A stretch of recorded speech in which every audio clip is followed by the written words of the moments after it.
கர்த்தருக்கு ஸ்தோத்திரம். இன்றைய வசனம் மத்தேயு 6ஆம் அதிகாரம் 1-4 வரை. மனுஷர் காண வேண்டும் என்று அவர்களுக்கு முன்பாக உங்கள் தர்மத்தை செய்யாதபடிக்கு எச்சரிக்கையாயிருங்கள். செய்தால் பரலோகத்தில் இருக்கிற உங்கள் பிதாவினிடத்தில் உங்களுக்கு பலன் இல்லை. ஆகையால் நீ தர்மம் செய்யும்போது மனுஷரால் புகழப்படுவதற்கு மாயக்காரர் ஆலயங்களிலும் வீதிகளிலும் செய்வது போல உனக்கு முன்பாக தாரை ஊதுவியாதே. அவர்கள் தங்கள் பலனை அடைந்து தீர்ந்ததென்று மெய்யாகவே உங்களுக்கு சொல்லுகிறேன்.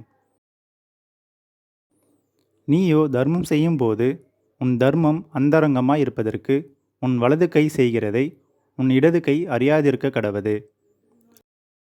அப்பொழுது அந்தரங்கத்தில் பார்க்கிற உன் பிதா தாமே உனக்கு வெளியரங்கமாய் பலனளிப்பார். கர்த்தர் உங்கள் அனைவரையும் ஆசீர்வதிப்பாராக. ஆமேன்.